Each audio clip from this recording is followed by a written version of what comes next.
ഇതൊരു പാല് കാച്ച ചടങ്ങായിരുന്നു. അപ്പൊ അതിനുശേഷം ഞങ്ങള് മുറ്റത്തിട്ട പന്തലിരുന്ന് ഭക്ഷണം കഴിക്കുകയാണ്. എൻ്റെ അപ്പൻ, എൻ്റെ അമ്മ, എൻ്റെ അമ്മയുടെ അനിയത്തിമാര്, എൻ്റെ മാമന്, എൻ്റെ അപ്പാപ്പന്മാര്, അതുപോലെ എൻ്റെ കസിന്, അതുപോലെ മറ്റു ബന്ധുക്കളൊക്കെ ഇരുന്ന് ഞങ്ങളിങ്ങനെ ഭക്ഷണം കഴിക്കുകയാണ്. പണ്ടൊക്കെ അങ്ങനെയല്ലേ, നമ്മുടെ വീടിന്റെ മുറ്റത്തല്ലേ നമ്മള് പന്തലിട്ട് ഇങ്ങനത്തെ കാര്യങ്ങൾ നടത്തുന്നത്. അപ്പൊ ഇപ്പൊ അതൊന്നും അങ്ങനെ വലുതായിട്ടൊന്നും കാണാറില്ല. കാരണം എല്ലാവരും ഓഡിറ്റോറിയം ഒക്കെ ബുക്ക് ചെയ്ത് അവിടെയാണ് ഇപ്പൊ നടക്കുന്നത്. പക്ഷെ ഇപ്പോഴും നമ്മുടെ ഗ്രാമങ്ങളിലൊക്കെ ഇങ്ങനെയൊക്കെ നടക്കുന്നുണ്ട് കേട്ടോ. അതൊന്നും നിങ്ങൾ മിസ് ചെയ്യരുത്. അപ്പൊ എൻ്റെ അപ്പനും അമ്മയൊക്കെ ഇരുന്ന് കഴിക്കുകയാണ്. അവർക്കൊക്കെ അങ്ങ് സന്തോഷമാണ്. കാരണം അവരൊക്കെ സുഖമില്ലാത്തവരാണ്. അവരെല്ലാം 80 വയസ്സിന് മുകളിലുള്ളവരും അതുപോലെ അതിന് കുറച്ച് താഴെ വയസ്സുള്ളവരും ഒക്കെ ആണ്. അപ്പൊ അവർക്ക് സുഖമില്ലാത്ത ആൾക്കാരാണ്. പക്ഷെ എല്ലാവരും ഒരുമിച്ച് കാണാന്ന് വിചാരിച്ചിട്ട് എല്ലാവരും യാത്ര ചെയ്ത് ഇവിടെ വന്നിരിക്കുകയാണ്.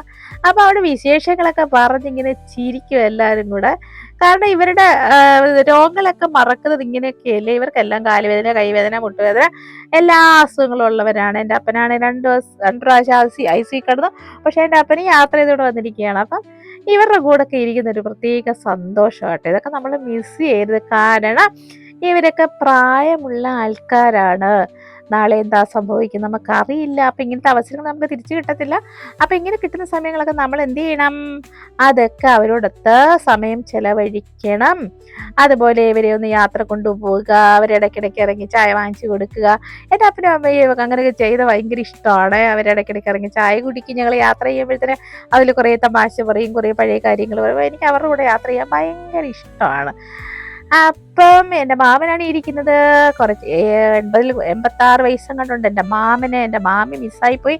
എൻ്റെ മാമി മരിച്ചു പോയതുകൊണ്ട് ഞങ്ങൾക്ക് മാമി ഒത്തിരി മിസ് ചെയ്യുന്നുണ്ട്. അതുപോലെ എൻ്റെ കുഞ്ഞമ്മമാരിയ്ക്കുന്നു. അതുപോലെ ഈ സമയങ്ങൾ നമ്മൾ എന്ത് ചെയ്യണം? നമ്മൾ അവരുടെ കൂടെ ഇരുന്ന് അവരോടൊത്ത് സംസാരിക്കണം. അവരുടെ കുറേ കാര്യങ്ങൾ കേൾക്കാൻ പറ്റും. എൻ്റെ കസിനാണ്, അവൻ ചോറ് കഴിക്കുകയാണ്.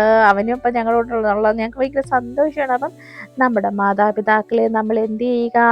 മാക്സിമം സന്തോഷിപ്പിക്കുക. കാരണം അവരുണ്ടായിട്ടല്ലേ നമ്മളുണ്ടായത്, അല്ലേ? നമ്മൾ ഈ നിലയിലൊക്കെ ആയത് അവരുടെ കഷ്ടപ്പാടുകളൊക്കെ അല്ലേ. അപ്പം അവർക്ക് മാക്സിമം അവരെ സന്തോഷിപ്പിക്കുക. അതൊക്കെ അല്ലേ നമുക്കിപ്പോൾ ചെയ്യാൻ പറ്റൂ.